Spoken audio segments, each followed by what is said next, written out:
Hello dear student everyone, welcome to Mahesh Singh English channel. नए विद्यार्थियों से मेरा निवेदन है कि मेरे चैनल को सब्सक्राइब करें, बेल का आइकन को दबाएं और अपने दोस्तों में बाबू मेरा वीडियो को शेयर करें और पसंद पड़े बाबू तब मेरे वीडियो को लाइक करें। बाबू आज मैं आप लोगों को खास करके 12th क्लास यानी 12वीं क्लास के विद्यार्थी के लिए उपस्थित हुआ जो कि 2025 में एग्जाम देने वाले हैं और उनका परीक्षा निकट भविष्य में आने वाली है। बाबू अंग्रेजी के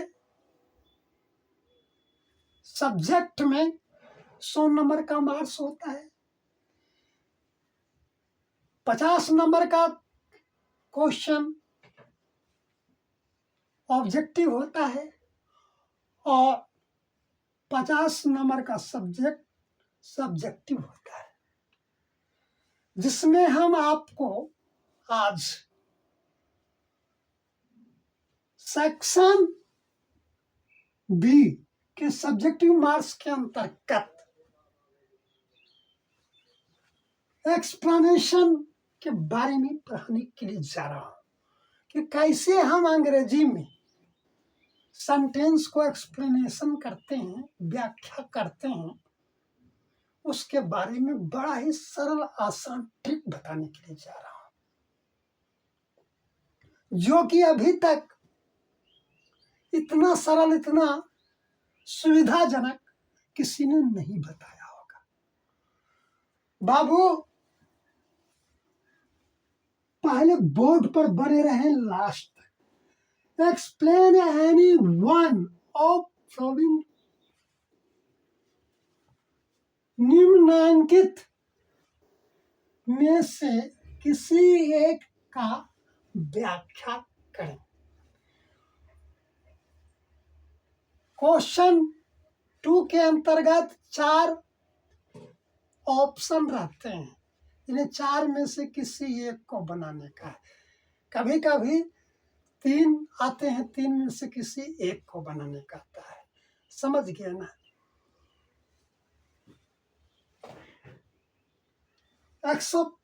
जब हम एक्सप्लेनेशन व्याख्या करते हैं तो व्याख्या को इतना सरल ढंग से बताएंगे जो कि आप समझ नहीं पाइएगा। कितना सरल बता दिए सर। तो देखिए, बोर्ड पर बने रहिए। Dash dash he knows nothing about the stock markets but he knows everything about a ham। इसको बाबू एक्सप्लेन करने के लिए कहा गया है, इसको व्याख्या करने के लिए कहा गया है। और मान लिया जाए हमको अंग्रेजी आता ही नहीं है तो हम क्या करें? तो उन विद्यार्थियों के लिए बड़ा आसान ट्रिक बताने के लिए जा रहे हैं बाबू। लेकिन उसके लिए कुछ मेहनत तो करना ही पड़ेगा बाबू।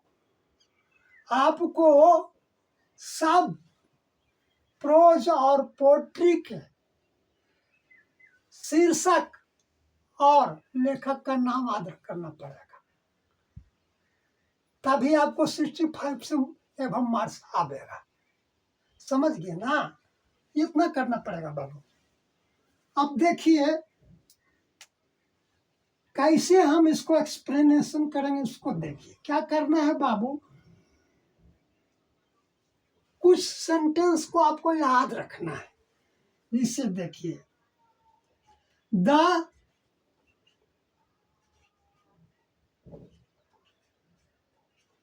flowing line has been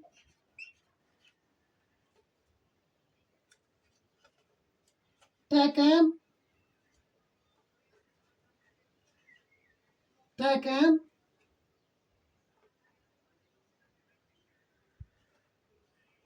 from prose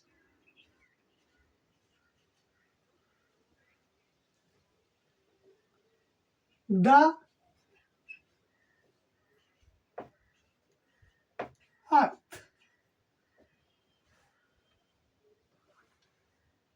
The following lines has been taken from prose the earth. निम्नांकित पंक्तियां गद्यांश द अर्थ से गद्यांश या शीर्षक अर्थ से ली गई हैं। निम्नांकित पंक्तियां गद्यांश शीर्षक अर्थ से ली गई हैं। That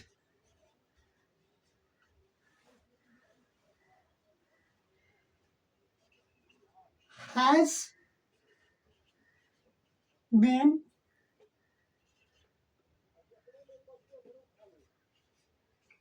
written by E. H. Betts, जो कि E. H. बेल के द्वारा लिखी गई हैं। समझ रहे हैं ना? इतना लिख देना है, समझे? इतना बाबू आप तो करना पड़ जाएगा ना, समझ गए? और उसके बाद क्या करना है बाबू, अगर आपको नहीं आ रहा है ना कुछ समझ में, तो क्या करना है, ये जो पंक्तियां है, समझे, इसको क्या करना है बाबू, इसके नीचे उतार देना है सभी को, जैसे हम उतार दे रहे हैं आप ही के अनुसार। Dash dash he knew nothing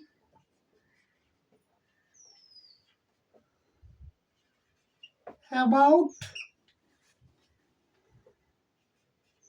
the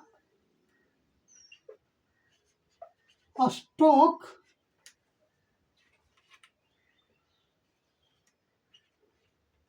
markets, but he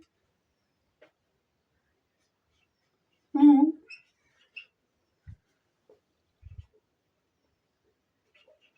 everything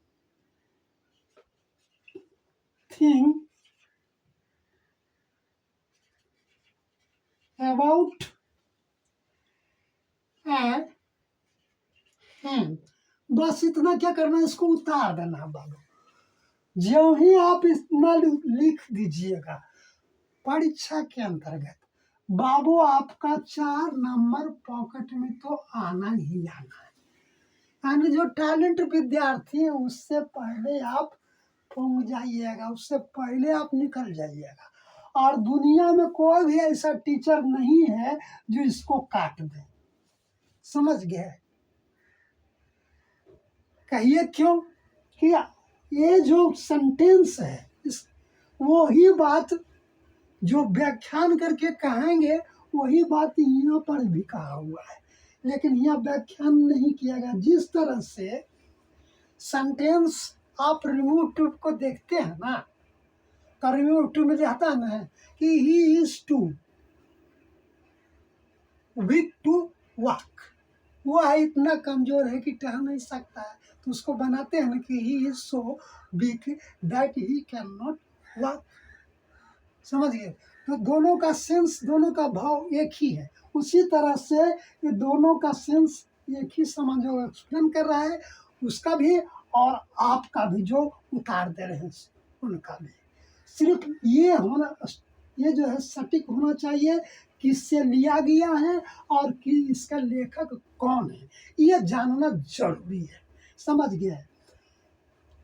तो आपका जो है एक्सप्लेनेशन 100% ठीक हो जाएगा। समझ गए ना बाबू? अब आइए बाबू, कोई भी एक्सप्लेनेशन अगर आपको आता है तो इसी ढंग से लिखना है। समझ गए ना? क्या लिखना है? दूसरा अगर कोई आ रहा है तो the flowing line has been taken from तक इतना लिख देना है। और तब जो अगला जो है जिस शीर्षक का रहेगा उस शीर्षक का नाम लिखना है, समझे। फिर क्या करना है, दैट हैज बीन इतना रिटन बाय इतना लिख देना है, समझ गए, किसी भी साथ में।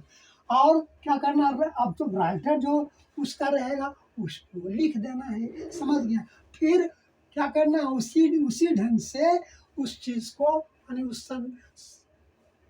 सब उस सेंटेंस को उसी ढंग से उतार देना है, समझे, जिस ढंग से मैंने उतारा है। चाहे प्रोज हो चाहे पोएट्री का एक्सप्लेनेशन हो, बाबू इस तरह से आप दोनों को पूर्णतः कंप्लीट कर देंगे, समझ गए ना। जय हिंद। अगला वीडियो आपको हम ऐसे के साथ मिलेंगे, समझ गए ना। जय हिंद। ये बाबू निश्चित तौर से इसी ढंग का, समझे, एग्जाम में आपको आने वाला है। और मेरे अनुमान के अनुसार से तो लग रहा है कि निश्चित तौर से ये व्याख्या आएंगे ही आएंगे। वो तो भविष्य में आप देख लेंगे कि जो सर झूठ बोले कि सही। जय हिंद।